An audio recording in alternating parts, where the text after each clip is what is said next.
Kami dari 11 IPA 1. Perkenalkan, nama saya Kaira Daramatika. Perkenalkan, nama saya Nabila Nur Aziza. Perkenalkan, nama saya Giska Nur Aziza. Perkenalkan, nama saya Fasya Syaranta Iparama. Perkenalkan, nama saya Raditya Putra Pratama. Biografi. Beliau bernama Pak Sugianto atau sering disebut dengan Pak Yan. Pak Yan adalah seorang pengusaha budidaya ikan hias yang berusia sekitar 60 tahun dan tinggal di Jakarta. Sejak kecil, beliau telah memiliki minat yang kuat dalam dunia ikan dan sering bermain dengan ikan. Beliau telah memiliki pengalaman yang luas dalam budidaya ikan hias. Ikan tiger fish atau ikan haruan adalah salah satu jenis ikan air tawar yang banyak ditemukan di Asia Tenggara. Ikan ini memiliki ciri khas warna keperakan dengan garis-garis hitam yang membentang dari kepala hingga ekor. Ikan tiger fish dapat tumbuh hingga mencapai panjang sekitar 70 cm dan memiliki gigi tajam yang berguna untuk memangsa mangsanya. Ikan ini juga dikenal sebagai ikan tangkas dalam berenang dan sering dijadikan target para pemancing karena keindahannya. Budidaya ikan tiger fish.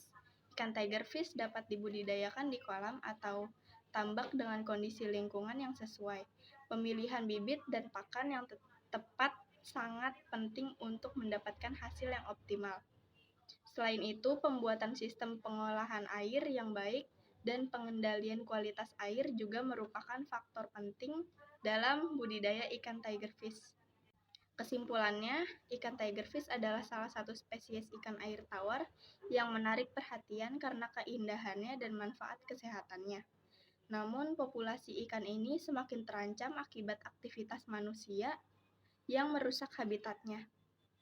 Oleh karena itu, perlu adanya upaya konservasi dan pengaturan pengambilan ikan secara bijak untuk menjaga keberlangsungan populasi ikan tiger fish dan kelestarian lingkungan hidup kita. Proses awal terjadinya budidaya ikan hias. Beliau memang dari kecil sudah memiliki hobi main ikan. Sekitar umur 8 tahun, beliau sudah berjualan ikan kemasan dan berkeliling. Suatu hari, beliau kehilangan semua ikannya dicuri oleh anak-anak karena dahulu tempatnya sebatas dengan batako.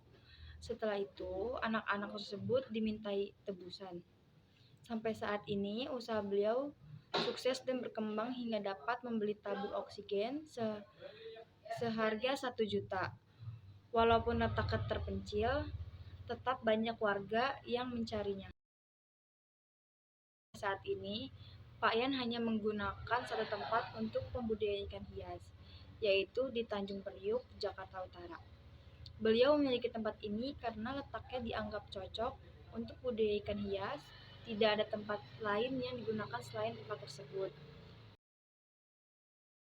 Adalah harga yang terjangkau. Harga yang terjangkau akan membuat ikan hias lebih mudah dijual dan dapat menjangkau pasar yang lebih luas. Oleh karena itu, penting untuk menetapkan harga yang wajar dan kompetitif.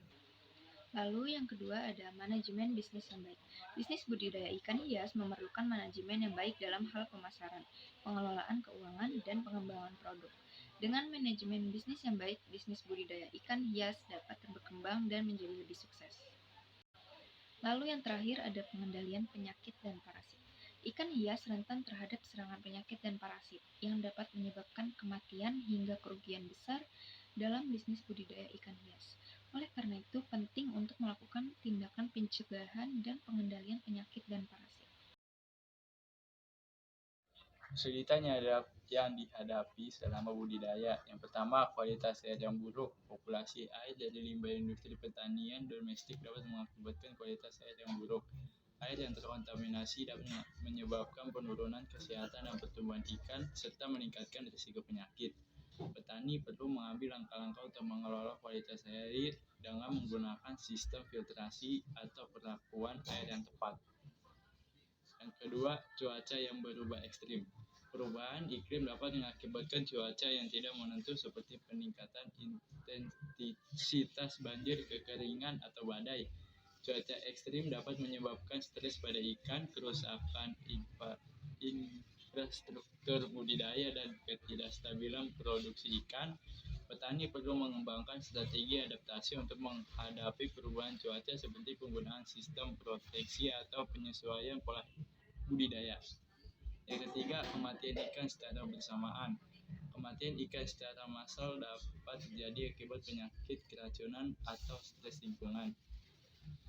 Kondisi seperti rendahnya kualitas air, perubahan suhu yang drastis, atau kepadatan populasi yang tinggi dapat memicu kematian ikan secara bersamaan. Petani harus memantau kondisi lingkungan dengan cermat, mempraktikkan tindakan pencegahan penyakit, dan menjaga kualitas air yang optimal. Yang terakhir atau yang keempat, oksigen yang terbatas. Kadar oksigen yang rendah dalam air dapat menyebabkan masalah pernapasan pada ikan. Kepadatan populasi yang tinggi, populasi organik atau alga berlebihan dapat mengurangi kadar oksigen dalam air. Petani perlu menerapkan sistem aerasi yang efektif seperti penggunaan aerator udara atau sistem pengadukan air untuk memastikan suplai oksigen yang cukup bagi ikan. Metode pemasaran yang dipakai. Beliau berjualan dan berbudidaya di rumah.